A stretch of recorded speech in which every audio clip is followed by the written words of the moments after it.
and that's in history. So think of that zero, a big beautiful zero. The murder rate saw its single largest drop ever recorded to the lowest in 125 years. That goes back to, think of it, it goes back to 1900. Lowest murder rate in the history of our country. So that's something. Today, I just want to mention that we heard in Minnesota there was a cyber attack, and they blame it on Iran. I don't think so. I blame it on Minnesota because they're grossly incompetent. There was a cyber attack of 30 water plants, and I would blame it on Minnesota and the governor, the corrupt governor of Minnesota. They like to say, oh, it was Iran. Iran should be so lucky. Iran's got bigger problems than worrying about Minnesota. This month it was announced that inflation is dropping at the fastest rate in more than 6 years. Walmart, Sam's Club, Giant Eagle, and others are slashing prices by hundreds of grocery stores, and all of the stores, I mean, throughout the country, they're slashing prices, something that you haven't seen for a long time since my last administration. The stock market has set 73 all-time record highs since the election. That means all-time record highs, 73 days out of a very short period of time. And the typical 401k is up by more than $30,000. And when you think of that, if you add another $1,000 to it, it will be, we set the record in the last administration, a record still standing. This administration is going to blow my last administration away. When the factories that we're building at record, and we're not building them, all over the world they're building. They're coming from all over the world. They're coming from Germany with the cars. They're coming from Germany. They're coming from Japan, South Korea, Canada, Mexico. From all over the world, they're building auto plants here because otherwise they have to pay tariffs. The tariffs have made our country rich and successful. And all of this, I mean, I'd like to say it was the election. On November 5th, it was the election, and that's fine. But without the election, you wouldn't have what I've done economically. So we have the most successful environment that we've ever had. There's never been anything like it from the standpoint of investment into our country. It's 5 to 6 times higher than anybody has ever seen, than any other country, not just us, has ever had. On July 4th, we launched Trump accounts, a key provision of our great, big, beautiful bill. And these tax-free investment savings accounts have already been activated by over 7 million children. These are investments made in our future, which is our children. Our children are the most important aspect of our future, with more being added each day. So it's a tremendous hit, over 7 million, and it really just got going, I would say, Scott, about 2 weeks ago when it was, we got the final approvals. And we have over 7 million. Actually, there's never been anything quite like that.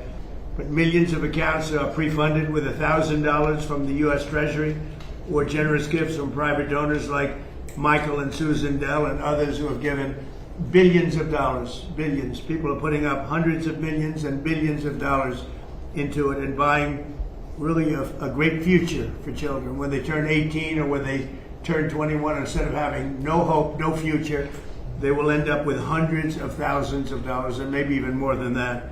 So it's going to be something to see. With modest additional contributions, they'll grow by numbers that should be, it could be over $200,000. We're looking at the timeline. I wish we had an economy like we have now with the stock markets going up, but they will benefit by our country being successful. And we're going to give every child a head start on the American dream.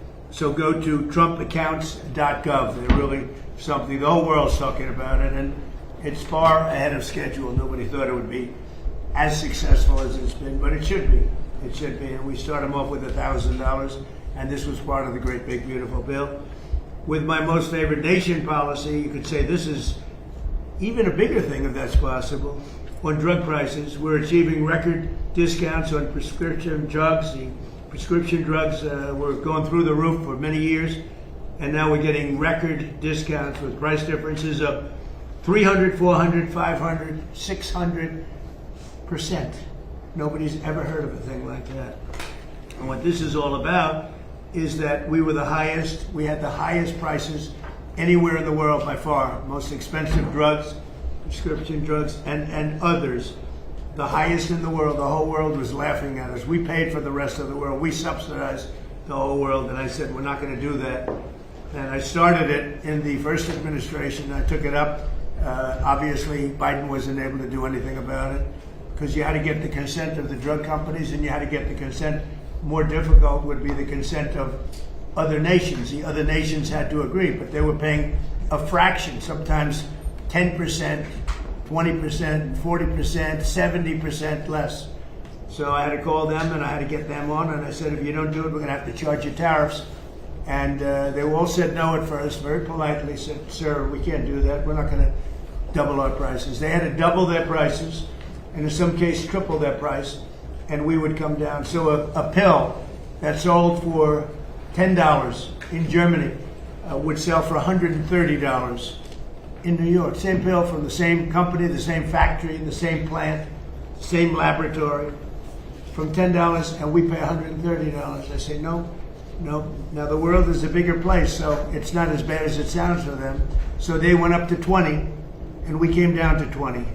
So we now have the lowest drug prices anywhere in the world. We're tied with the lowest, but we're basically its favored nation. So we have the lowest drug prices anywhere in the world from the highest drug prices anywhere in the world. Now, what that does for your health care, I mean, I see these fake polls where the Democrats have wonderful numbers on this stuff, and they are horrible what they've done. Obamacare is a total disaster. It's a costly wreck.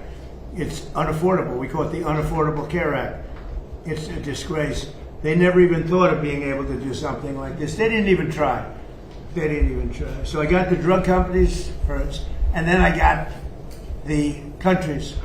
And the drug companies agreed because they knew the countries wouldn't agree. And when I called Germany, France, when I called the UK, when I called all of these countries, I said, you got to do it. It's unfair. We're paying 10 times more than you're paying for the same drug. You can't do this. And they said, well, we're not going to do that because we're going to have to double our price in order to make you happy. I said, no, maybe you're going to have to triple your price. They said, well, we can't do it. I said, that's all right. If you can't do it, then I can't do something also. And I'm going to charge you very substantial tariffs, which are far more than we're talking about. And they all said, we'd love to do it.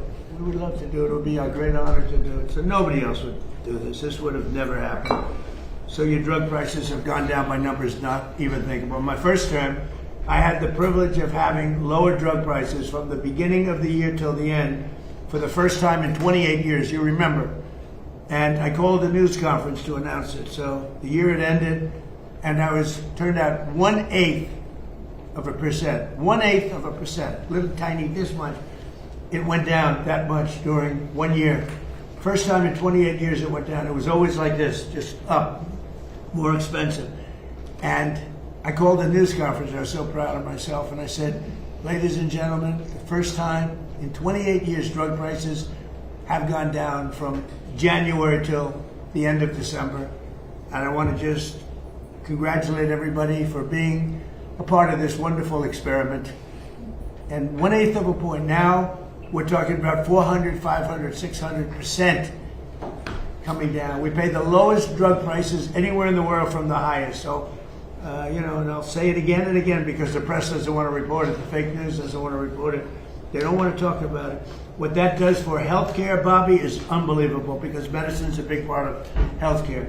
So I wish that people would understand that, and I hope they're going to vote for us in the midterms because you'll see some stuff that will be horrible because they can blow it very fast if they don't know what they're doing. So your drug prices are great.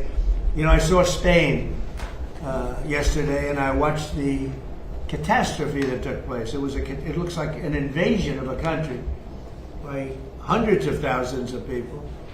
And that same thing's going to happen to us if the Republicans don't get elected, except worse.